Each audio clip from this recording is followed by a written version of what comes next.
जय श्री हरि। गुरुवार को भगवान बृहस्पति की पूजा का विधान है। बृहस्पति देवता को बुद्धि और शिक्षा का देवता माना जाता है। गुरुवार को बृहस्पति देव की पूजा करने से धन, विद्या, पुत्र तथा मनोवांछित फल की प्राप्ति होती है। परिवार में सुख तथा शांति रहती है। गुरुवार का व्रत जल्दी विवाह करने के लिए भी किया जाता है, लेकिन गुरुवार की पूजा करते समय यह ध्यान रखना चाहिए कि पूजा विधि विधान के अनुसार हो। व्रत वाले दिन प्रातः काल उठकर बृहस्पति देव का पूजन करना चाहिए। बृहस्पति देव की पूजन पीली वस्तुएं, पीले फूल, चने की दाल, पीली मिठाई, पीले चावल आदि का भोग लगाकर किया जाता है। इस व्रत में केले का पूजन ही किया जाता है। कथा और पूजन के समय मन, कर्म और वचन से शुद्ध होकर मनोकामना पूर्ति के लिए बृहस्पति देव से प्रार्थना करनी चाहिए। दिन में एक समय ही भोजन करें। भोजन चने की दाल आदि का करें। नमक न खाएं। पीले वस्त्र पहनें। पीले फलों का प्रयोग करें। पीले चंदन से पूजन करें। पूजन के बाद भगवान बृहस्पति की कथा सुननी चाहिए। प्राचीन समय की बात है, किसी राज्य में एक बड़ा प्रतापी तथा दानी राजा राज्य करता था। वह प्रत्येक गुरुवार को व्रत रखता एवं भूखे और गरीबों को दान देकर पुण्य प्राप्त करता था। किंतु यह बात उनकी रानी को अच्छी नहीं लगता था। वह ना तो व्रत करती थी और ना ही किसी को एक भी पैसा दान में देती थी, और राजा को भी ऐसा करने से मना करती थी। एक समय की बात है, राजा शिकार खेलने को वन को चले गए थे। घर पर रानी और दासी थी। उसी समय गुरु बृहस्पति देव साधु का रूप धारण कर राजा के दरवाजे पर भिक्षा मांगने को आए। साधु ने जब रानी से भिक्षा मांगी तो वह कहने लगे कि हे साधु महाराज, मैं इस दान और पुण्य से तंग आ गई हूँ। आप कोई ऐसा उपाय बताएं जिनसे कि सारा धन नष्ट हो जाए और मैं आराम से रह सकूं। बृहस्पति देव ने कहा, हे देवी, तुम तो बड़ी विचित्र हो। संतान और धन से कोई दुखी होता है। अगर अधिक धन है तो किसी शुभ कार्य में लगाओ।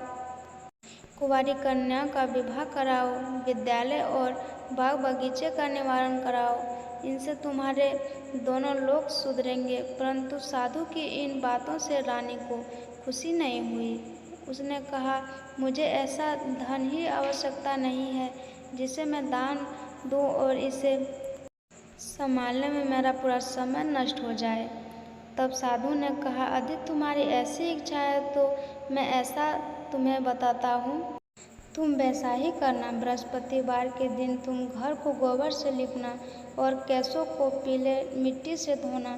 केशों को धोते समय स्नान करना। राजा के हजामत बनाने को कहना। भोजन में मांस मछली खाना। कपड़ा धोबी यहाँ धुलवाना। इस प्रकार 7 बृहस्पतिवार करने से तुम्हारा समस्त धन नष्ट हो जाएगा। इतना कहकर साधु रूपी बृहस्पति देव अत्यंत हो गए। साधु के कहे अनुसार करते हुए रानी को केवल 3 बृहस्पतिवार ही बीते थे कि उनकी समस्त धन संपत्ति नष्ट हो गई। भोजन के लिए राजा का परिवार तरसने लगा। तब एक दिन राजा रानी से बोला, हे रानी, तुम यहीं रहो, मैं दूसरे देश को जाता हूँ, क्योंकि यहाँ पर सभी लोग मुझे जानते हैं, इसलिए मैं कोई छोटा कार्य नहीं कर सकता। ऐसा कहकर राजा परदेश चला गया। वहाँ वह जंगल से लकड़ी काटकर लाता और शहर में बेचता। इस तरह वह अपना जीवन व्यतीत करने लगा। इधर राजा के परदेश जाते ही रानी और दासी दुखी रहने लगी। एक बार जब रानी और दासी को 7 दिन तक बिना भोजन के रहना पड़ा तो रानी ने अपनी दासी से कहा, हे दासी, पास ही के नगर में मेरी बहन रहती है। वहाँ बड़ी धनवान है। तू उनके पास जा और कुछ ले आ, ताकि थोड़ा बहुत गुजर बसर हो जाए। दासी रानी के बहन के पास गई। उस दिन बृहस्पतिवार था और रानी की बहन उस समय बृहस्पतिवार व्रत की कथा सुन रही थी। दासी ने रानी की बहन को अपने सारी रानी की कथा सुनाई। लेकिन रानी की बड़ी बहन ने कोई उत्तर नहीं दिया। जब दासी को रानी की बहन से कोई उत्तर नहीं मिला तो वह बहुत दुखी हुई और उसे क्रोध भी आया।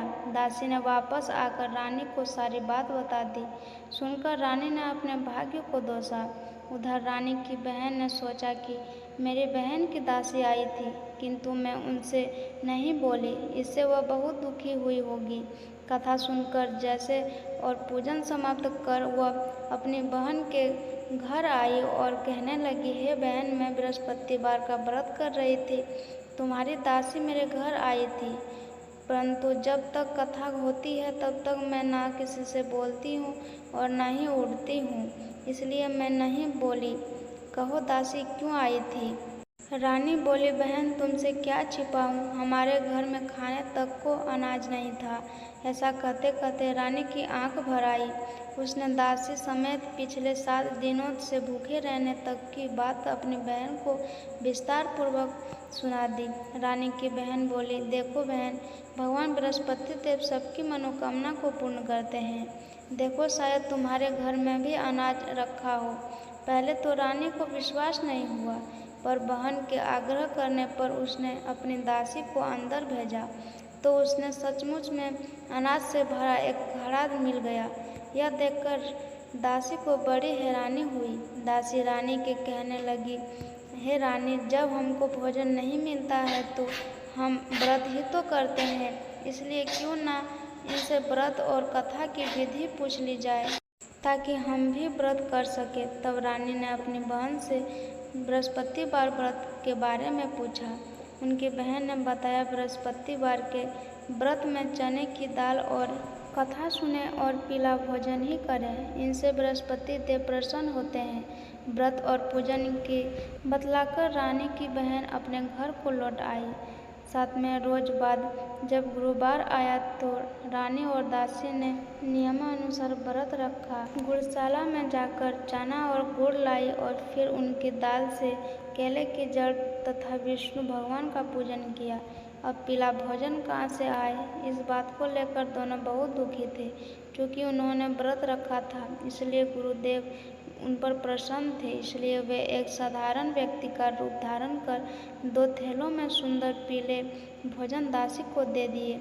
भोजन पाकर दासी प्रसन्न हुई और फिर रानी के साथ मिलकर भोजन ग्रहण किया। उनके बाद वे सभी गुरुवार को व्रत और पूजन करने लगी। बृहस्पति भगवान की कृपा से उनके पास फिर से धन संपत्ति हो गया, परंतु रानी फिर से पहले की तरह आलस्य करने लगी।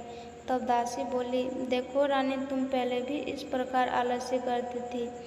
तुमने धन रखने में कष्ट होता था, इस कारण सभी धन नष्ट हो गया, और अब जब भगवान गुरुदेव की कृपा से धन मिला तो तुम फिर वही आलस्य करने लगी।